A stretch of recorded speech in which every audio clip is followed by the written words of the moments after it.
कहा जाता है कि समाज में जब हमें भगवान ने भेजा है या भगवान ने हमें पैदा किया, तब हमारे लिए बहुत से रिश्ते नाते बनाए ताकि हम उन रिश्ते नातों से बहुत कुछ सीख सकें।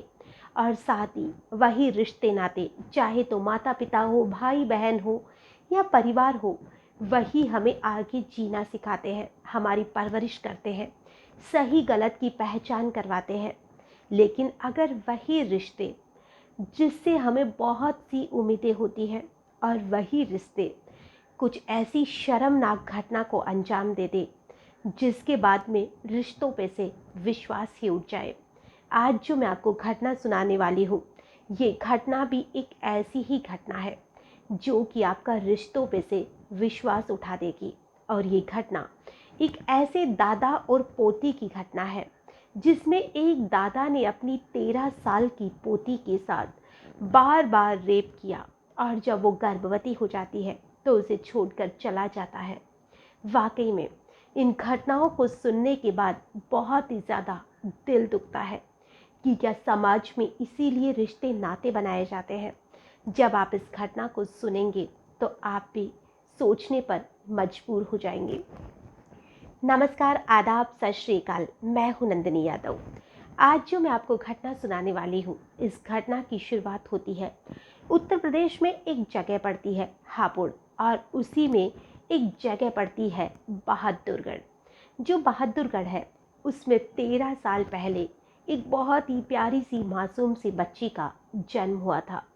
और इस बच्ची के जन्म के कुछ समय के बाद ही उसकी जो माँ थी उसकी मौत हो जाती है। उसके पहले से 2 भाई बहन और थे, यानी कि वो 3 बच्चे थे। और तीनों बच्चों को छोड़कर जो उनकी माँ थी वो हमेशा के लिए अलविदा कह जाती है। अब उन तीनों बच्चों की जो जिम्मेदारी थी वो उसके पापा पर आ जाती है। जो उसके पिता थे वो कैसे ना कैसे करके अपने बच्चों का पालन पोषण कर रहे थे। तभी जब वो लड़की 11 साल की होती है, यानी कि 2022 में, उसके पिता का भी निधन हो जाता है। अब जो वो तीनों भाई बहन थे वो बिल्कुल अनाथ हो चुके थे। और ऐसे ही अब उन्हें समझ नहीं आ रहा था कि आखिर करे तो क्या करे। उस लड़की के 2 भाई और थे जो उससे बड़े थे, लेकिन अभी इतने भी बड़े नहीं हुए थे कि वो खुद अपना पालन पोषण कर सके। एक तरह से वो बेघर हो चुके थे। इतने दिन पढ़ाई लिखाई कर रहे थे, लेकिन अब पापा के जाने के बाद जैसे तो सब कुछ खत्म सा हो गया था। कोई भी रिश्तेदार उन तीनों बच्चों को अपने साथ ले जाने को तैयार नहीं था, क्योंकि इस महंगाई के ज़माने में हर इंसान ऐसी चीज़ों से या ऐसे बच्चों से पल्ला झाड़ना चाहता है कि क्यों हम बेवजह का खर्चा उठाए। और ऐसा ही उन मासूम बच्चों के साथ हुआ। लेकिन तभी उन तीनों बच्चों की जिम्मेदारी ली उनके एक दादा ने, जो कि बहादुरगढ़ में रहते थे। जो उनके वो दादा थे वो सगे दादा नहीं थे। जो उसके लड़की के पिताजी थे उसके फूफा जी लगते थे। और उन्होंने इन तीनों बच्चों की जिम्मेदारी ली कि हम दोनों पति पत्नी अब बुजुर्ग हो चुके हैं, हम इनका सहारा बनेंगे और ये हमारा सहारा बनेंगे। जो भी गांव के या रिश्तेदार थे वो खुश हो जाते हैं कि चलो बच्चों को उनके दादा दादी का प्यार मिल जाएगा और दादा दादी को उनके बुढ़ापे का सहारा मिल जाएगा। वो उन्हें अपने साथ लेकर बहादुरगढ़ चले जाते हैं और कुछ ही समय वो साथ में रहते हैं। तभी जो उनकी वो दादी थी उसकी भी मौत हो जाती है। अब बचते हैं सिर्फ दादा।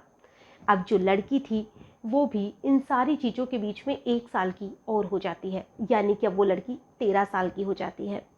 और इसी 13 साल की होते होते एक दिन उसके पेट में दर्द होना शुरू हो जाता है। वो अपने दादा से कहती है कि दादाजी, मेरे पेट में बहुत दर्द हो रहा है, मुझे डॉक्टर को दिखा दीजिए।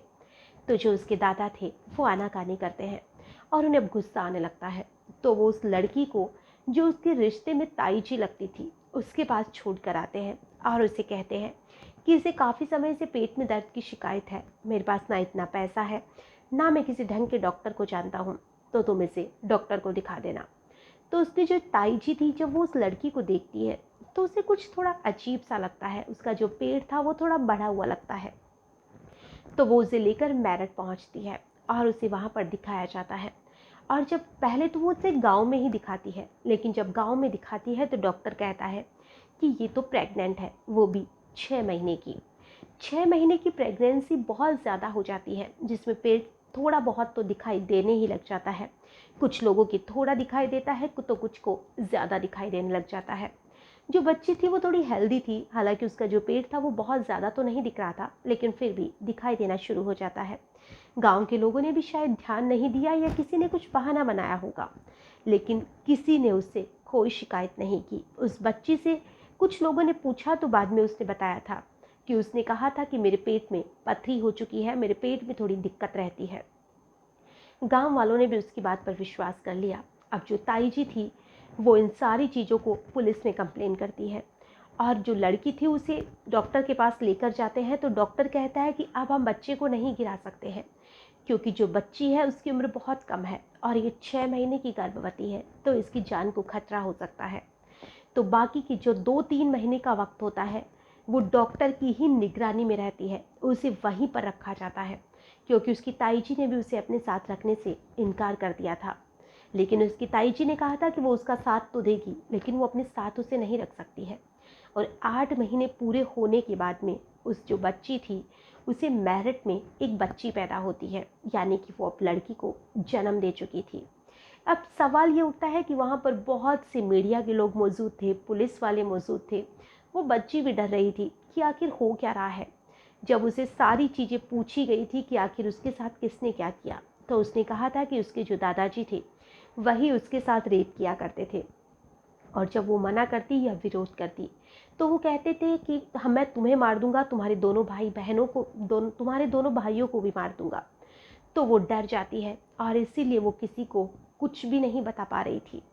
अब वो बच्ची को जन्म दे देती है, और बाद में जो चाइल्ड वेलफेयर कमेटी होती है वो उस बच्ची को, एक संस्था होती है सारागारा संस्था, जो कि ऐसे ही बच्चों को गोद लेती है और ऐसे माता पिता तक पहुंचाती है जिन्हें की बच्चों की ज़रूरत होती है, जो बच्चों का पालन पोषण कर सकते हैं।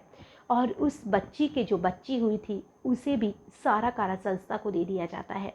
वहाँ पर एक लकी ड्रॉ निकाला जाता है, और जो बच्चा जिसके पास जाता है, जिस लकी ड्रॉ में उसका नाम आता है, वही बच्चा उस माता पिता को दे दिया जाता है। अब जो 13 साल की बच्ची जो माँ बनी है, उसका जो भविष्य है उसे देखकर तो डर ही लगता है कि आखिर उस मासूम सी बच्ची का भविष्य क्या होगा। क्या वो इन बुरी यादों को भूल पाएगी? क्या वो ये सारी चीज़ें भूलकर एक नई ज़िंदगी की शुरुआत कर पाएगी? और आखिर में वो अब रहेगी कहाँ, क्योंकि उसकी दादी मर चुकी है, दादा को जेल हो चुकी है, उसके जो दोनों भाई है वो भी अभी कुछ नहीं करते, वो खुद कुछ नहीं करना चाहती, कुछ नहीं करना जानती है। लेकिन अब आखिर में कैसे उस मासूम सी जो बच्ची है उसकी ज़िंदगी का आगे गुजारा होगा, कैसे उसके दोनों भाइयों का कोई सहारा बनेगा, ये तो आने वाला वक्त ही बताएगा। आज की जो कहानी है इसे सुनाने का हमारा उद्देश्य ना किसी को परेशान करना है, ना किसी का भी दिल दुखाना है। हमारा उद्देश्य बस इतना सा है कि कोई भी इंसान हो जाए वो ऐसे मजबूर लोगों का, या कहे कि किसी का भी ऐसे फ़ायदा उठाने की कोशिश ना करे, क्योंकि वो खुद ही जानते हैं कि वो कितनी मजबूरियों के बीच जी रहे होंगे। उन्हें उस छोटी सी बच्ची के माता पिता मर चुके हैं, भाई बेसहारा है, खुद बेसहारा है। उसे एक सहारे की, एक प्यार की ज़रूरत थी, लेकिन उसे प्यार तो मिला नहीं। लेकिन उसकी जो ज़िंदगी है वो पूरी तरह से बर्बाद हो चुकी है। तो ऐसे किसी की भी मजबूरी का फ़ायदा उठाने की कोशिश ना करिए, और ऐसी मासूम सी बच्चियों में अपनी बहन, अपनी बेटी, अपनी माँ को ढूंढने की कोशिश करिए। फिर देखिए आपकी भी ज़िंदगी कितनी खुशहाल होगी, और इन मासूम सी बेसहारा बच्चियों की भी ज़िंदगी कितनी खुशहाल हो जाएगी। आज के लिए बस इतना ही, फिर मिलेंगे किसी नई घटना में। तब तक के लिए नमस्कार।